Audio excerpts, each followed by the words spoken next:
बिस्मिल्लाहिर्रहमानिर्रहीम अस्सलाम वालेकुम and welcome back to my channel खाना खाओ जी। आज मैं आपके साथ शेयर करने वाली हूँ दो रेसिपीज़। पहले हम बनाएंगे इमली और खुबानी की चटनी। बहुत ही मज़ेदार चटपटी सी ये खट्टी मीठी चटनी तैयार होती है।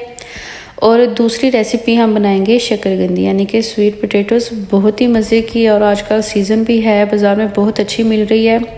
बिल्कुल फ्रेश वाली लेके आप इसे बनाएं, बगैर पानी के हम बनाएंगे स्टीम में, तो बहुत अच्छी मज़ेदार सी रेसिपी है। तो आपने सबसे पहले करना क्या है जी, मेरे चैनल पे अगर नए हैं तो सब्सक्राइब करना है और वीडियो को फुल वॉच करना है। अगर पसंद आए तो आपने लाइक भी कर देना है। तो सबसे पहले जी खुबानी आपने जितनी भी लेनी है वज़न में, तो उससे हाफ़ आपने इमली ले लेनी है, क्योंकि इमली में खटास काफ़ी ज़्यादा होती है, इसलिए आपने हाफ़ क्वांटिटी में इमली लेनी है, बाकी आपने खुबानी ले लेनी है जिस हिसाब से आपने बनानी है। तो मैंने इसे भिगो दिया था, तकरीबन 2 घंटे के लिए भिगो के छोड़ा हुआ था। वैसे ही पैन में मैंने भिगो के रखा हुआ था और उसी तरह मैंने इसे पकने के लिए रख दिया है। इसे हम बॉईल करेंगे तकरीबन 15 से 20 मिनट के लिए, ताकि अच्छी तरह से ये सॉफ्ट हो जाए। ये देखिए इसे पकते हुए तकरीबन 10 से 12 मिनट हो चुके हैं और काफ़ी हद तक ये सॉफ्ट हो चुकी है। थोड़ा सा पानी भी और ड्राई हो जाएगा और तकरीबन 15 से 18 मिनट लगे थे, तो ये बहुत अच्छी तरह से सॉफ्ट हो चुकी थी। जैसे ये बहुत अच्छी तरह से सॉफ्ट हो गई हैं दोनों चीज़ें, तो मैंने फ्लेम ऑफ कर दिया था और इसे छोड़ दिया था ठंडा होने के लिए। ये थोड़ा सा ठंडा हो गया, अभी नीम गर्म ही था, तो मैंने इसे जग में डाल के ब्लेंड कर लिया है। अब इसे स्ट्रेन करके वापस हम पैन में डाल लेंगे, ताकि इसकी कुकिंग असल में अब शुरू होगी अच्छी तरह से। पहले तो हमने बॉईल करके इसे पेस्ट की शक्ल में तैयार कर लिया और स्ट्रेन करके लहदा से इसका पल्प निकाल के दोनों चीज़ों का रख लिया है। पैन में मैंने डाला है सिर्फ 1 चम्मच मैंने ऑयल का डाल के 2 से 3 चुटकी के करीब मैंने इसमें ज़ीरा डाल दिया। इसका फ्लेवर बहुत अच्छा आता है, बिल्कुल बाजार जैसी लगती है। ज़ीरे का टेस्ट इसमें बहुत अच्छा लगता है। तो थोड़ा सा ज़ीरे का तड़का, आप समझ लें ज़ीरे का तड़का लगा के अच्छी तरह से जैसे इसकी खुशबू आ जाएगी, तो मैंने इसमें डाल दिया इमली और खुबानी का पल्प जो हमने तैयार किया था डाला है। तो इसको हल्की आंच पे पकने देंगे। इसमें मैंने डाल दिया, ये देखिए जी, आधा कप के करीब मैंने इसमें चीनी डाल दिया है, या आप हस्बे जायका भी डाल सकते हैं। आधा कप मैंने इसमें चीनी डाल दी है। आधी टीस्पून के करीब मैंने इसमें नमक का डाल दिया है और आधी टीस्पून के करीब ही मैंने इसमें सुरख मिर्च डाल दिया। आप सुरख मिर्च की बजाय सिर्फ काली मिर्च भी डाल सकते हैं।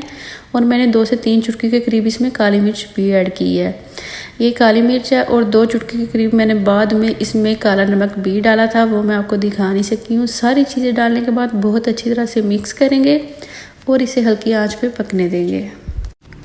जैसे ये थोड़ी सी थिक होने लग जाएगी पकने के साथ, तो हम इसमें डाल देंगे फूड कलर। मैंने रेड फूड कलर डाला था, तो ये देखिए बहुत अच्छा इसका कलर आ जाएगा। आप अगर चाहे तो येलो फूड कलर भी डाल सकते हैं, तो मैंने रेड फूड कलर डाला है। बहुत अच्छा इसमें कलर आ गया। बगैर फूड कलर डाले भी आप तैयार कर सकते हैं।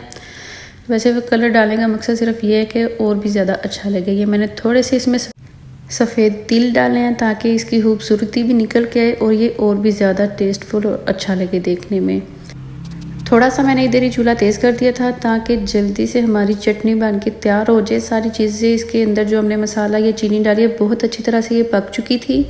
जितनी हमें इसकी थिकनेस चाहिए थी वो भी इसमें आ चुकी है। अब इसे छोड़ देंगे ठंडा होने के लिए। चटनी हमारी बिल्कुल तैयार हो गई है।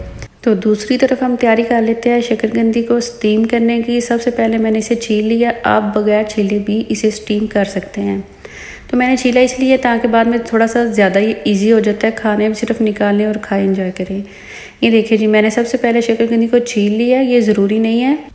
छीलने के बाद मैंने इसकी कटिंग कर दी है तकरीबन 1 इंच के टुकड़े के बराबर।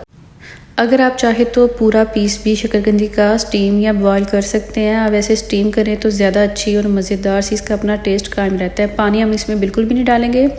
कटिंग करने की असल वजह यह है ताकि ये जल्दी बन जाए। छोटे टुकड़े हैं, इतने मोटे भी नहीं हैं और जल्दी बन जाएगी। हम ये तैयार करें प्रेशर कुकर में। आप अगर चाहे तो इसे किसी भी पैन में तैयार कर सकते हैं, उसमें टाइम थोड़ा सा ज़्यादा लगेगा। तो प्रेशर कुकर में तैयार करेंगे शकरकंदी को। सबसे पहले हमने नीचे 1 से 2 पीस पेपर के लगा देना है। कोई भी पेपर, आप बेकिंग पेपर भी आप यूज़ कर सकते हैं। पेपर नीचे लगाने के बाद आपने देखे मैंने इसमें बिल्कुल भी पानी नहीं डाला, ड्राई पूरा प्रेशर कुकर था। तो मैंने नीचे पेपर लगा के ऊपर सारे ये जो पीसेस थे शकरकंदी के छील के हमने कट करके अच्छे से वॉश करके रखे हुए थे, वो मैंने सारे सेट कर दिए। अगर ज़्यादा शकरकंदी हो तो फिर भी आपने इसी तरह 1 बाय 1 सारी लेयर लगाते जाना है शकरकंदी के पीसेस की। 1 चम्मच के करीब मैंने ऊपर चीनी भी डाल दिया। बहुत अच्छी स्वीट सी ये तैयार होगी, बगैर चटनी मसाले की भी आप बहुत आराम से खा सकते हैं। ऊपर से मैंने एक छींटा सिर्फ पानी का लगा के बंद करके तो इसे रख दिया चूल्हे पे। 1 से 2 मिनट रखेंगे फ्लेम को हाई, फिर इसे तकरीबन सिर्फ 10 मिनट लो फ्लेम पे स्टीम करना है।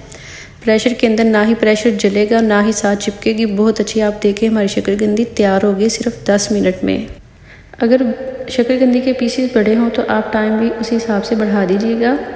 जैसे ये थोड़ी सी ठंडी हो जाए बहुत एहतियात से निकालें और इसको कटिंग करके सर्व करें। बहुत ही मज़ेदार सी ये तैयार हो जाती है। ये 10 मिनट भी इसे ज़्यादा लग गए, अगर 8 मिनट के बाद ही हम इसे खोल लेते तो बहुत अच्छी ये और भी ज़्यादा अच्छे पीसीज इसके कटिंग होने थे। ये थोड़ी सी ज़्यादा हो गई है अब 10 मिनट में भी। आप चाहे तो इसे थोड़ा सा टाइम कम लगवा लें। तो कटिंग करने के बाद मैंने ये होममेड चाट मसाला है, ये मैंने ऊपर तकरीबन 2 चम्मच के करीब डाल दिया है। अगर आप चाहे तो नमक मिर्च या दूसरा पैकिंग वाला चाट मसाला भी यूज़ कर सकते हैं। मैंने ऊपर डाल दिया 2 से 3 लेमन और अच्छी तरह से इसे मिक्स कर लेंगे तो बहुत ही अच्छी मज़ेदार सी हमारी शकरकंदी तैयार हो जाएगी। बहुत सी जगहों पे बिल्कुल इस तरह भी ये खाई जाती है मसाला और लेमन के साथ, मगर हमारे यहाँ ये ज़्यादातर मीठी चटनी के साथ, खट्टी मीठी जो चटनी होती है उसके साथ खाई जाती है। बहुत ही मज़े की लगती है, आप किसी भी तरह इसे खा सकते हैं। ये देखिए जी मसाला डालने के बाद बहुत अच्छी तरह से इसे मिक्स कर लिया है। चाट मसाला डालने के बाद मैंने इस पर डाल दिए थे 2 से 3 लेमन। आप लेमन की जगह पे जो खट्टे माल्टे होते हैं जो अक्सर रेडी वाले जो आते हैं गलियों में वो डाल के देते हैं, बहुत ही अच्छा टेस्ट और उसकी स्मेल आती है ऊपर, आप वो भी ऐड कर सकते हैं। मेरे पास लेमन था इसलिए मैंने लेमन ऊपर डाल दिया है। तो शकरकंदी हमारी बहुत अच्छी तरह से तैयार हो चुकी है। ये देखिए जी चटनी भी हमारी बहुत अच्छी तरह से ठंडी हो चुकी है ना, बिल्कुल स्ट्रीट फूड स्टाइल में ही हम इसे सर्व करेंगे। बहुत ही अच्छी और खूबसूरत कलर वाली हमारी चटनी बिल्कुल तैयार हो चुकी है। आप अगर चाहे तो थोड़ा सा कलर डाल करके और भी ज़्यादा इसका कलर निकल आएगा। साथ मैंने रख दिया एक लेमन स्टिक इसमें लगा दिए ताकि आप इजीली होके खा सकें। बहुत ही मज़े की हमारी इमली और खुबानी की चटनी भी तैयार हो चुकी है और हमारे स्वीट पोटैटोज़ यानी कि शकरकंदी भी हमने स्टीम कर ली है। बहुत अच्छी तरह से ये दोनों चीज़ें तैयार हो चुकी है और सर्व भी कर दिया। आप ज़रूर बनाइएगा, बहुत आसान सी रेसिपी है। तो मुझे भी फीडबैक दीजिएगा कि आपको कैसी लगी इंशाल्लाह। तो काइंडली आप वीडियो को फुल वॉच किया करें ताकि कोई भी चीज़ मिसिंग ना हो। इंशाल्लाह फिर मिलेंगे नई रेसिपी के साथ, तब तक के लिए अल्लाह हाफिज़।